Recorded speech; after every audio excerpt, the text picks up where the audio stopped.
Morigaon BJP যুৱ মৰ্চাৰ সদ্য বহিষ্কৃত সম্পাদক মৃদুল চহৰীয়াক এগৰাকী বোৱাৰী পলুৱাই নি থকা অৱস্থাত ৰাষ্ট্ৰীয় ঘাইপথৰ দাঁতিত আগুচি ধৰি হাত ভৰি বান্ধি ৰাইজে দিলে উত্তম মাধ্যম। বিশেষ খবৰৰ ভিত্তিত ঘটনাস্থলীত উপস্থিত হয় জাগিৰোড থানাৰ আৰক্ষী দল। অৱশেষত মৃদুল চহৰীয়াক উদ্ধাৰ কৰি সোধপোছৰ বাবে জাগিৰোড থানালৈ লৈ যায় আৰক্ষী দলটোৱে। মৃদুল চহৰীয়া জাগিৰোড আৰক্ষীৰ জিম্মাত। অভিযোগ অনুসৰি দীৰ্ঘদিন ধৰি এগৰাকী বোৱাৰীৰ সৈতে মৃদুল চহৰীয়াই চলাই গৈছিল গোপন সম্পৰ্ক। এই কথা মৰিগাঁও জিলা বিজেপিৰ সভাপতি সম্পাদকে জানিব পাৰি যোৱা 22 জানুৱাৰীত যুৱ মৰ্চাৰ সম্পাদক পদৰ পৰা বহিষ্কৃত কৰাৰ এক দলীয় বিবৃতি প্ৰকাশ কৰিছে।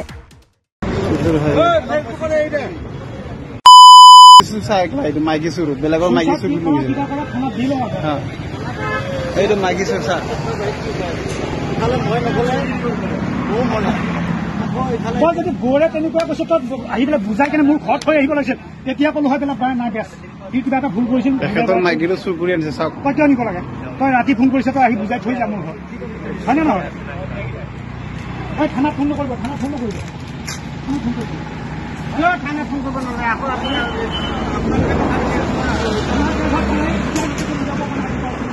আমি মাৰিম তাকো মাৰিম, থানাতে দিম।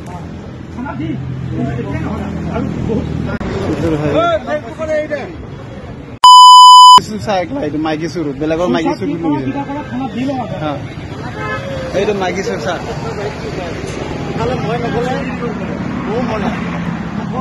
যদি গৌৰে তেনেকুৱা কৈছে তই আহি পেলাই বুজাই কেনে মোৰ ঘৰত থৈ আহিব লাগিছিল, তেতিয়া ক'লো হয় পেলাই নাই বেছ সি কিবা এটা ভুল কৰিছিল। মাইকীটো চুৰ কৰি আনিছে চাওক। তই কিয় নিব লাগে? তই ৰাতি ফোন কৰিছে, তই আহি বুজাই থৈ যা মোৰ ঘৰত, হয়নে নহয়? তই থানাত ফোন নকৰিব, থানাত ফোন নকৰিব, থানাত ফোন কৰিব নালাগে। আকৌ আমি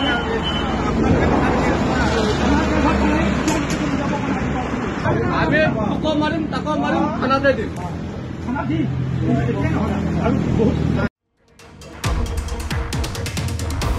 জাগিৰোডৰ পৰা দীপক কলিতাৰ ৰিপৰ্ট, মাই নিউজ এন।